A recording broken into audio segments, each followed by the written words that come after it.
Hey everyone, what's going on? This is Zero and welcome back to another episode of Skyfactory 3.0. Lots of kitties today, lots of kitties. There have been a handful of changes since the last episode. In fact, just some kind of improvements of life.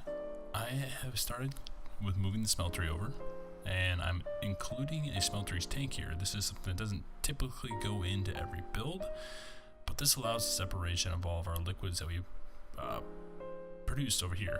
So it's not necessary, but it looks cool, and you know, I kind of like the idea of organized liquids. It looks super sciencey, super neat. I also added the fluid crafting grid in here. I don't know if it's necessarily considered a crafting grid, but it does let you see your fluids, because we, as you can see, we are now storing lava. Now that's actually kept inside a quantum tank. That's down here.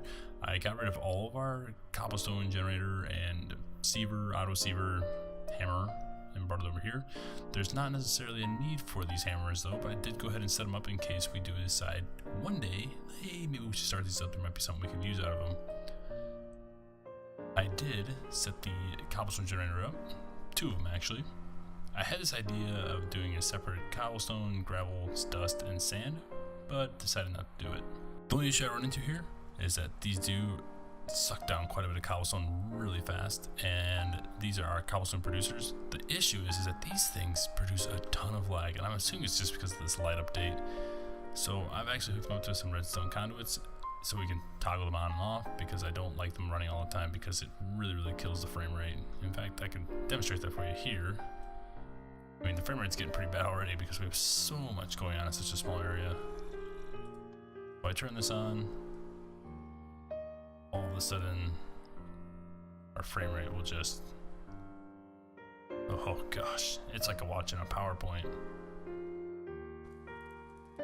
So we try to keep that off as much as possible. I might let it run like while I'm AFKing or something if I have like a farm running, but for the time being, there's really no need to have that on. We have plenty of lava, and we're not necessarily using the smelter just yet. We might get into it a little bit later. I do want to tear this one down and start utilizing this one. Obviously it's a much taller structure, and it's hooked up to here, and there's a couple pieces of automation that I thought I'd include you guys in on. So let's begin the teardown. Easy enough with vein miner. Done. Then we'll go ahead and patch this up. And I have to say, I really like having this ender pouch. I didn't realize how utilizable it would be until, you know, I started using it all the time. So basically, I can just hold down left click and just put everything inside the old refined storage system. So super easy, super convenient, highly recommended. Alright, so check it out. This is what we're going to do here on the backside. This is kind of the side I don't want necessarily visible, so I'm going to have it over here. I don't think any of this should actually be too visible directly up front, but this portion right here is going to pass into our tank, so maybe we'll have you have the ability to see this, maybe not. But anyway, let's go back here. What I'd like to do is get rid of this, and we're going to add some crafting, our casting basins here and here. We're going to throw our ingots on here, and I think we'll add 2 more sets here. I don't think we will. We'll definitely will add 2 more sets here. And this is because we want to speed craft basically anything that goes into here that we'll say we want ingots right away. Okay, no problem. We'll just start blasting them out of here. But any other residual or remaining liquid will be processed into here and sent back in this direction. Now the next thing we need to take into consideration is adding a separate drain, which will not actually be utilized as a drain, but be utilized as a inlet for the actual furnace itself, because the Tinker's tank cannot process alloys. You can't make alloys in here. So we might mix them in here and then pass them over, or we might, you know, store liquids in here, and then if we need to bring them over here to create alloys, we'll put them into this tank from the Tinker's tank. Alright, so we already have those 2 over there, but we need to make some more casting ingots, or castable ingots. Ingot cast. Yeah, that's the right word. We can see here that these are hooked up to the red conduit. So what we need to do is, and I guess it goes now. Well, actually, let's do that. Maybe we can have like a peering glass right here, just so we can see if there's fluid coming in and around. I think that'd be pretty cool. I think that'll work. Yeah. Let's do that. And then I'll add this on here, and then we'll add Redstone Conduit to the back side. Actually, it's already there. So let's go ahead and do this. Yes. Okay. And then we'll have this set up to green, because so this will send a green signal down here through our redstone. Oh no, red. We want red. So we want a red signal sent down through here to all of these. So this will tell it, say, hey, start sending those ingots through. Now I'm a little worried because it's going to, in fact, activate these. Maybe. I guess we'll just have to disable these real quick, just so we can save on the gold. I know, a little on the petty. Well, we got a ton of gold in there, don't we? And it's not going anywhere. So let's go ahead and activate it. Should start sending them through. Yes, gold, and then gold. It's not sending gold ingots through here though. That's interesting. What is that? Good. Oh. Active with signal. Active with the signal. Here, in, out, color red, strong signal. Perhaps can I craft gold ingots into a gold cast? I never noticed. Okay, we'll disable that. And let's try again, just to see if it does it. Interesting, it does not. Well, this is probably your problem right here. Extract. I think it may require a pulse though, you can't just... That, right? Whoops. Nobody told me. It was working just fine. All the gold just happened to go over to the other tank. Oh, that's a little bit of a frame rate drop right there. But yeah, so it does work. So then we need to set up a separate one here. Maybe we can do we do it above? Does that look cool? Do it above. And then this one connects here like so. And we'll click the, I forgot, use the wrench. Gotta use the wrench. Okay. Do it, and this is green. In, out, strong signal. Okay. So the green signal says, hey, get rid of that. The green signal says, hey, send all this stuff into the smeltery tank. So let's give it a test run real quick. Alright, so we've got 32 cobblestone, 32 manilion, 32 cobalt, and a little bit more manilion to send in there. So these all should be off. I don't see off. Turn that off. Alright, so let's let this cook up. Currently we have 3 blocks of manilion, 3 blocks of cobalt, and 8 blocks of seared stone here. So what do we want to do first? Well, we'll take that seared stone and we'll turn it all into ingots. So I believe that was this one. So this should start pumping out ingots very quickly. Now, these aren't hooked up to anything just yet, so we need to do that. And we'll disable that. Now, what's left in here is, oh, I forgot there's these pressurized conduits have a capacity to themselves as well. So what we need to do is drain the rest of the manilion, because the conduits cannot process more than one type of liquid at a time. So probably brought all the liquid into here, processed into ingots, and now it's just sitting there. Or no, it's over here. Why is that? Found it, guys. So it's important to make sure that you set up your actual node itself. This is the liquid node to the node that your redstone is. So this is color green for signal color. This was actually set to red, so it was picking up the signal on these guys as well. So let me try this experiment one more time. We are now getting manilion. Good. Do we still have some manilion in the chamber? We do not have any manilion left. I am under the impression that these pressurized conduits have a super large threshold into which they can hold their own liquids. Yes, if you actually look at them, you can see that they do in fact say, please don't, I think these used up everything. The problem has been located. There's a connection between these two lines right here So basically all the blue was being pushed out and then said, hey, I can't go into any of these crafting basins. Let's go down here and into the tank. Success. There is one more thing we have to deal with. In the event that we pour liquids in here, for example, these gold ingots, they're not fully castable. The reason being is there wasn't enough gold in there to evenly spread them to both casting tables. So now we have a problem with these laying in here, and it's going to cause us a backup in our system. So we need to find a way to purge that out. So what we'll do is we'll hook up some pressurized conduits to these, and we're going to basically bring them down into our tank line, like so.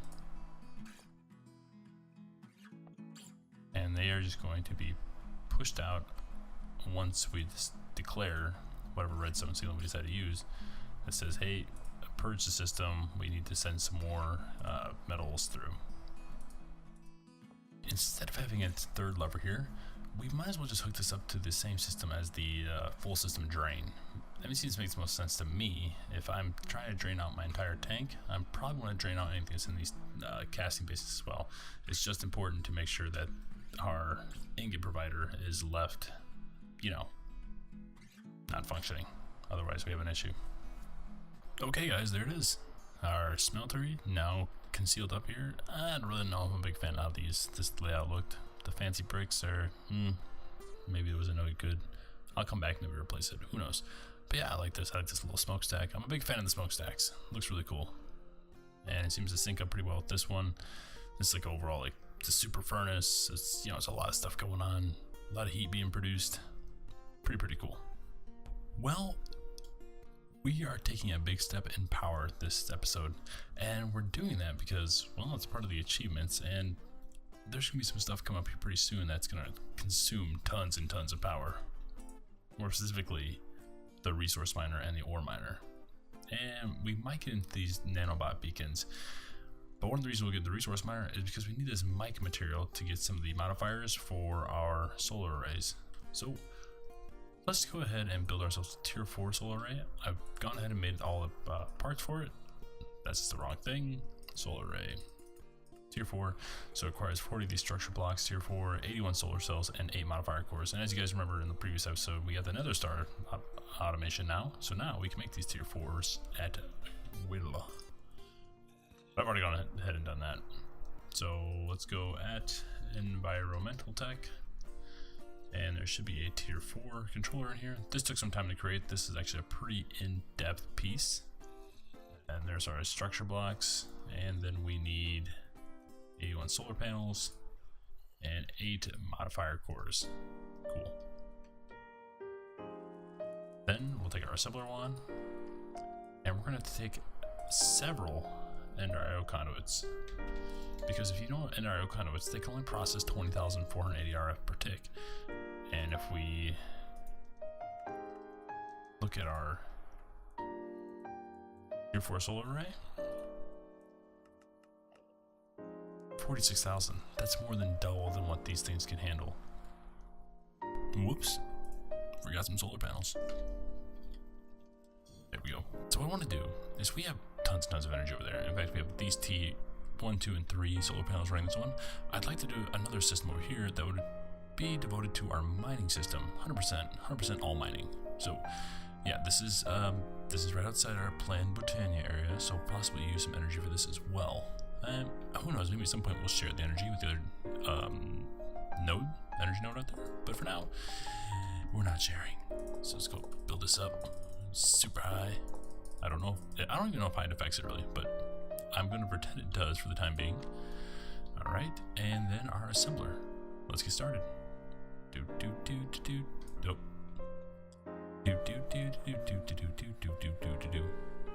Nice. We've achieved it. The ultimate solar array has been assembled.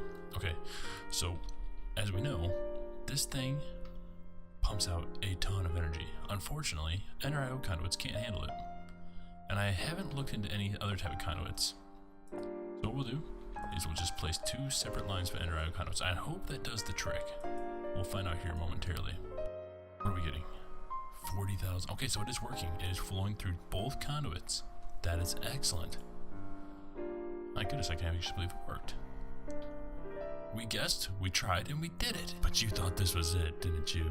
You thought this was all the power we were going to be focused on. I mean, honestly, it's something I would expect from an infant. But you guys, you thought this was it for power? We are throwing ourselves a little lightning rod action. Now, this is only tier 2 because the next tier up requires mica, and that's from the Void Resource Miner, which we will do that here in just a moment. But the whole premises of having all this power is to make sure that that Void Resource Miner runs all the time. Tier 1 Void Resource Miner. Now, this is small, but we need the mica. Once we have mica, we'll be good to go. And actually, I think it needs to be out a little bit further.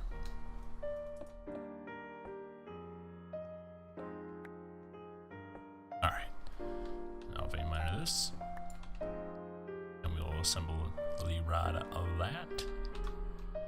Lock us. Oh no! Ooh.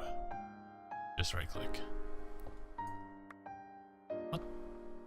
Why did that happen? Why did that happen? Okay, seems to be putting itself together now. No problems. Nice, complete. What? I'm pretty confident some of these don't have to be here. Just gotta make it as symmetrical as possible, right? First block of mica just arrived. We are on our way. We are on our way. Alright, gonna craft one of these tier 4 resource miners up. Should be pretty easy, it's a lot of just shapeless crafting.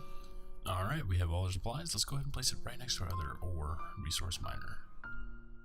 So we need to have at least 11 by 11 in space. So we'll start here, we'll go 1 for 1 gap, and then 1, 2, 3, 4, 5, and then this will be where our miner's at. Let's go ahead and build it up in the same tier. So 1, 2, place the resource miner there. And we'll go ahead and invade miner all of this. And use our assembler wand. If I can. Does not see. Oh, there's just a lot going on beneath me. Oh, no.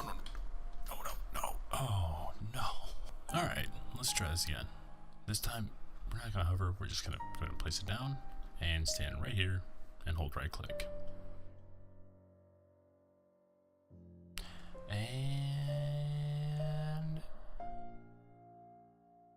And what are we missing? What are we missing? Machine bases?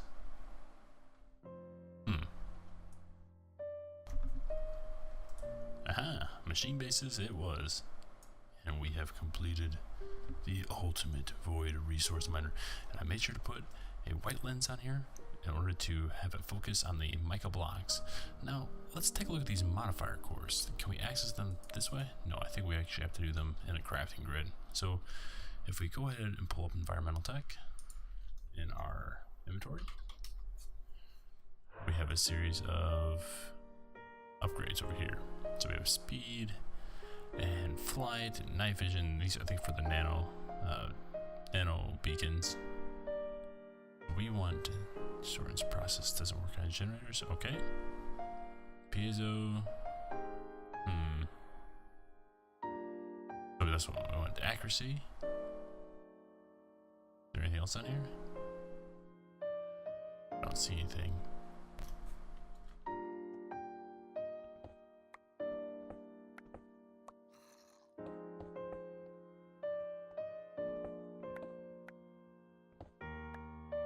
Okay, so our void resource miner is set with 9 speed modifiers and 3 accuracy modifiers. I figured shotgun effect, just keep mining, get more and more, and hopefully a little additional accuracy will help out. Yeah, it's looking good. It's looking good. So, I'm sure you've been asking yourself, Zero, what exactly is going on over here? We keep seeing putting that void miner together, but what is this big block of wood? And well, we're going to be doing some Botania, finally getting into Botania, and I made this little passageway. I want to do some like the preliminary Botania stuff in here, and then proceed onto this sort of like Stonehenge-esque area. Now you can see the grass is spreading right now. It should be livened up here a little bit. We'll get a little more foliage around it. But yeah, this is kind of like my little bad rendition of Stonehenge. I think it's okay. So the basics of mechanics, I think one of the first things we do is we need to make one of these petal apothecaries, but we need to get ourselves some actual mystical flowers first. So in order to do that, we're going to have to use some of this floral fertilizer. And I'll go ahead and drop some down right here. And you can see we get these nice little magical looking flowers with particle effects. So I'm going to grow a few of these, and then we're just going to go ahead and make sure that we have every flower available to us, and then we'll plant and regrow them. Okay, so one of the cool things about these is that they are affected by bone meal, and they turn into this 1x2 plant, which is pretty cool. Now I want to try something. Let's I'm pretty sure you need shears to do this, to take off the top plant. Get you this tall mystical brown flower, and if we place it back down, we get the same situation. So, which is pretty cool. Let me go ahead and chop this guy back down. I want to know what happens if we place a block breaker. Now, ideally this would be a lot better with an autonomous activator, but we do not have access to that. So, go ahead and use the block breaker, place this here. Doesn't see it.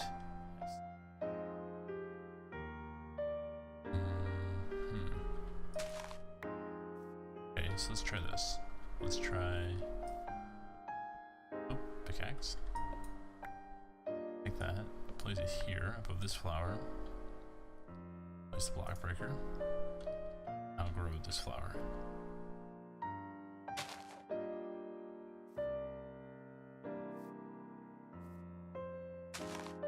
Plant the seed. Right? That just happened.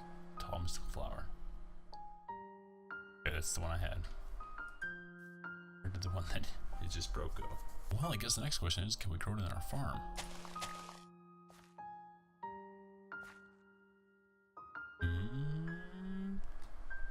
Anything gonna happen? Oh, you know what? He needs shears. Can he use the emerald shears? I think he can. Oh, he farmed it. He did it. But how do we get it replaced? I think we do. I think once it's gone, it's gone. Can these come from a seed at all? Mystical flower essence. Mystical flower seeds. So it's totally random. That's cool though. That's cool. And it could be anything. Okay. So I'm gonna go ahead and craft some of those up, get those planted in here, and we'll do a whole section for it because we're gonna be using tons and tons of petals. One of the first things we do is make ourselves an apothecary, which is a pretty simple design with just some cobblestone slabs and some petals. I think we can actually just be good to go. Sure thing, apothecary. Very nice. Where to put it? We got a bit of a mess with all these petals right now. Let's go right here. Sounds good, sounds good. And it's going to need some water, isn't it? So, I have some chicken eggs that are basically water. Thought they were. But if we pour it out here, it'll turn into water. Yes, it will. Okay, need some buckets in. Actually, one of the things I know that's difficult about this thing is keeping it full all the time. So maybe we go ahead and build ourselves a little infinite water resource somewhere nearby. Here, and one over here. Alright. Here, grab ourselves a bucket. And we'll fill up our apothecary.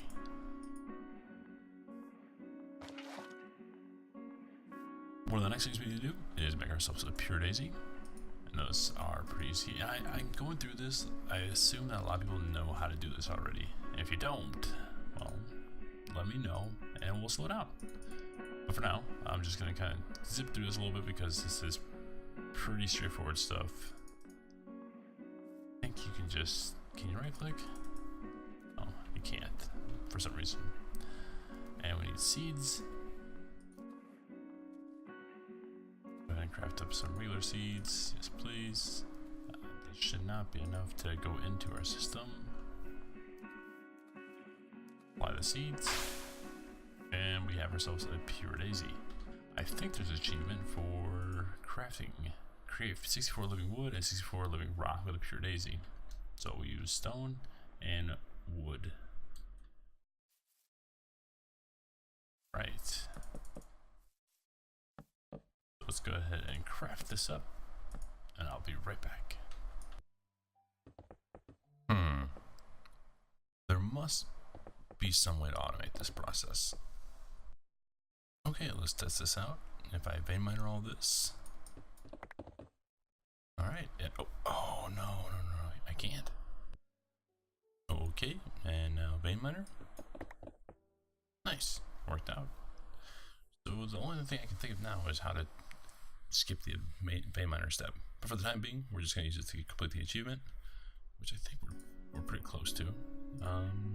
Yeah, so one more run with wood, so I'll turn this one off, turn the wood on, and it'll play some wood for us, and we're good to go. This isn't the automation level that we're seeking, but it's a step in the right direction. So how I automated this is pretty simple, guys, pretty simple. I'll explain it real quick. So you can see these stones are popping up, and now the next run the wood will pop up. Down here we have a very simple series of item placers, 8 of them, in a circle fashion around our pure daisy, and these are all hooked up to item conduits from Ender.io.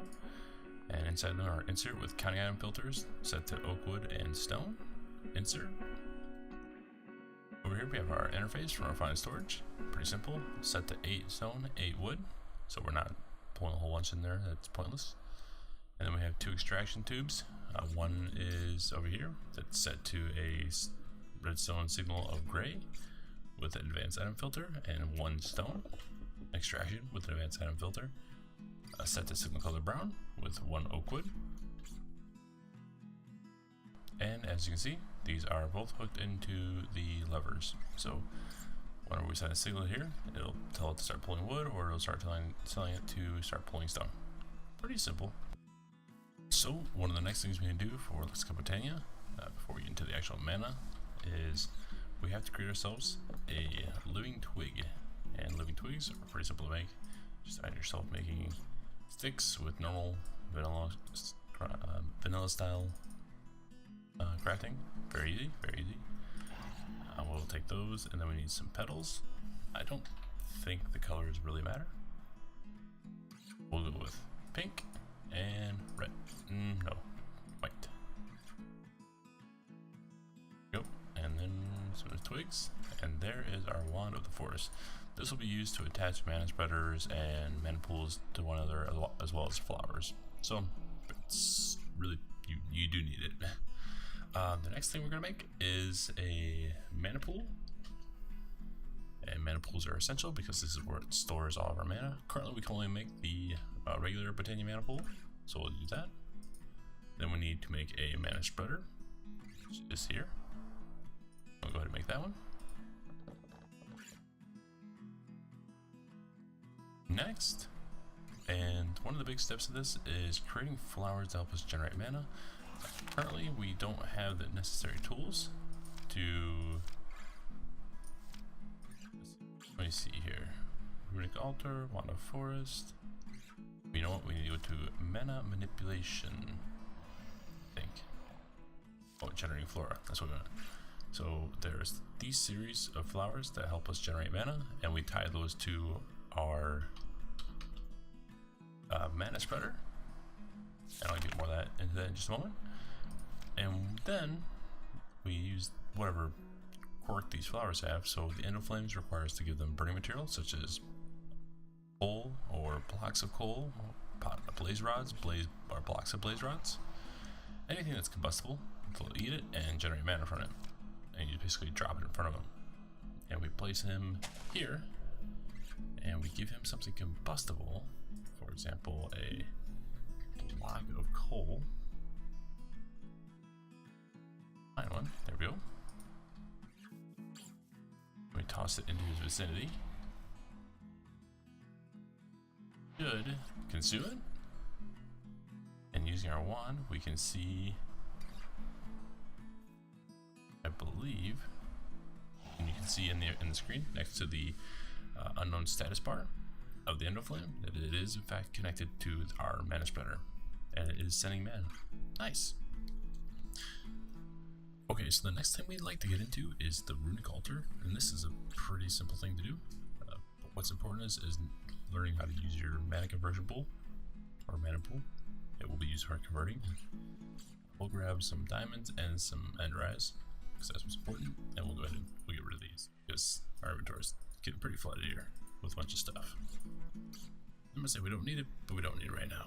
We'll hold on to the coals, because you may or may not need to feed our endo flames again if needed. So we don't have a ton of mana, so we're just gonna make one of each. Okay, so when we toss those in, they convert over to mana diamonds and mana pearls. In order to make a Runic Altar, we'll go ahead and type in here Runic Altar, and then we will click here and we will make a Runic Altar. Very nice. Now, this Runic Altar is pretty cool. It'll be utilized for the entirety of the Botania mod, and we'll go ahead and place that here. And it will require mana, so we need to make another mana spreader. And sink again. Mana spreader and regular one. Go ahead and make it. We'll place it here, right between our mana pool and our Runic Altar. Switch back to bind mode. We'll grab here and here. And I think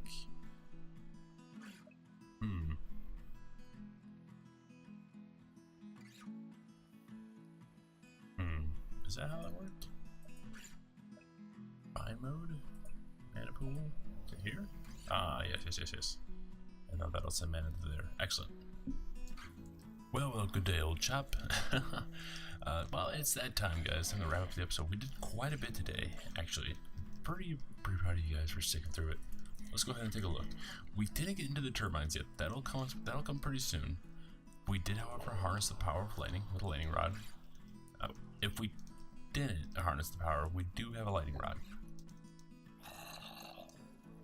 We built a tier 4 solar array, and we have collected ore from the void with a void ore miner. We're still working on this, so I did some research. I am guilty. I looked some stuff up. Apparently, you have to get into Draconic Evolution to get to this 90 or more damage. So it'll be a while. You cannot do this through Tinkers, which is sad. We did craft Alexa Botania.